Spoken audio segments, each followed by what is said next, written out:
Have you ever had one of those days when a single choice, something as simple as asking for help, changes everything you thought you knew about yourself and the people closest to you? That's exactly what happened to me, and to this day, I still wonder how such an ordinary Saturday afternoon turned into one of the most unforgettable moments of my life. The late afternoon sun spilled through the blinds of our living room, scattering golden stripes across the hardwood floor of our suburban home in Portland, Oregon.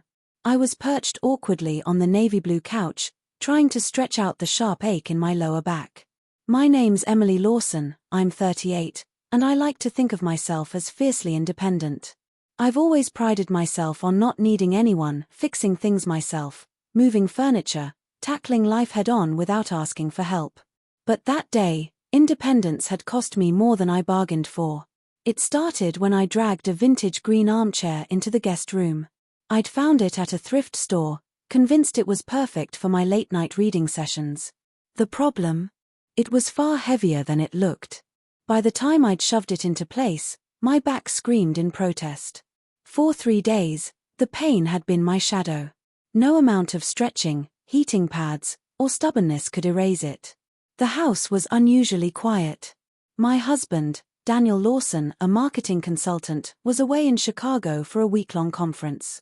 That left me and his 21-year-old son, Ryan.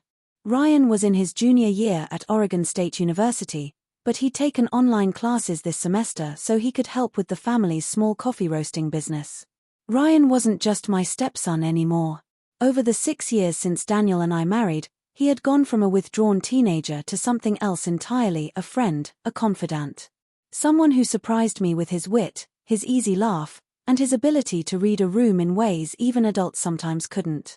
He had his father's green eyes but carried a warmth in them that was entirely his own. I shifted on the couch, pressing a hand to my lower back and wincing. That's when I heard the thud of footsteps coming down the stairs. Ryan appeared in the doorway, barefoot in grey sweatpants and a faded band tee, a water bottle dangling from his hand. His dark brown hair was tousled, his expression soft but instantly alert when he saw the strain on my face.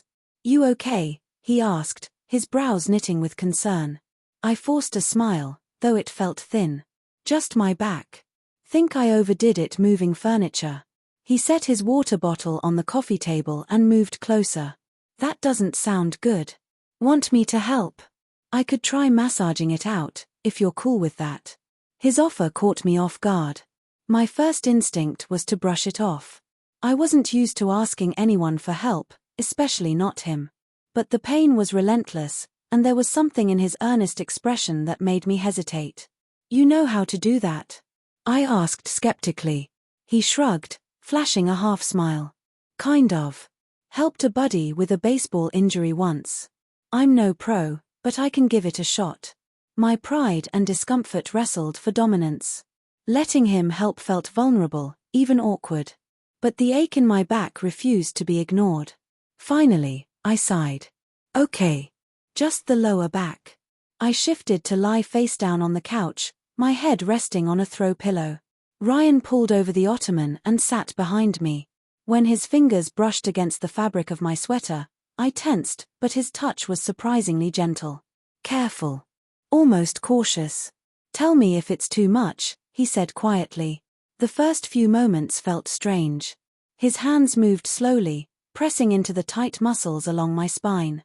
But then something unexpected happened. The sharp pain dulled, replaced by warmth spreading through my body. My breathing slowed, and the tension began to unwind. "You're actually pretty good at this," I admitted, my voice muffled against the pillow. He chuckled softly. "Don't sound so surprised. I have hidden talents." The lightness in his tone eased the awkwardness, and soon the silence between us wasn't heavy, it was comfortable. Intimate, even. I found myself relaxing, not just physically but emotionally, too. "So," he said after a pause, "what were you doing in there anyway? Moving stuff on your own?" "I found this old armchair," I said, half laughing, half groaning. "Thought it'd be perfect for reading. Didn't expect it to fight back." "You should have asked me," Ryan said simply. His hands paused briefly. "I would have helped." His sincerity gave me pause. I swallowed, staring at the rug beneath the couch. I didn't want to bug you, I admitted softly. You're never a burden, he said firmly. The words landed heavier than I expected. I turned slightly, catching a glimpse of his profile. His focus was on me, his eyes warm and steady. My chest tightened, caught off guard by how much his words meant. That's sweet of you to say, I murmured. The air between us shifted. It wasn't just about my back anymore. It was about years of quiet dinners, soccer games, and late-night movies that had slowly built something unspoken. Something real. After a while, Ryan's voice dropped, hesitant. Can I ask you something personal? I nodded, curious. Sure. Do you ever wish you'd had your own kids? He asked softly. The question cut straight through me. I sat up slowly, signaling for him to stop. He shifted to sit beside me, his expression open but uncertain. Sometimes, I admitted honestly. I used to think about it when I was younger. But life took a different path. And honestly, I don't regret it. I got lucky. I got you. His eyes shimmered with emotion. For a second, he looked younger, like the boy I first met at 15, quiet and grieving after his mother's death. He blinked, his voice barely above a whisper. You've been more of a mom than I ever expected. It just took me a while to see it. The words hit me harder than I could explain. My throat tightened, and I reached for his hand, squeezing gently. Not every blended family makes it to this place. Many stay fractured, distant. But in that moment, sitting side by side on that couch, I knew we had built something rare.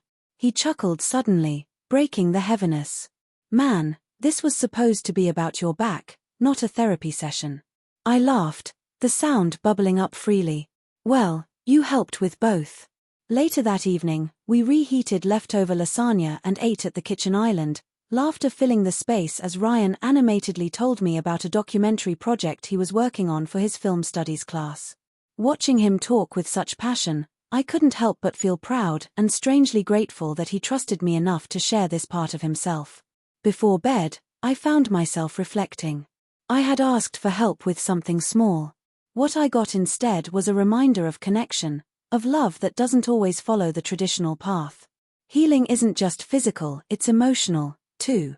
Sometimes, it means letting someone in when you'd rather stand alone.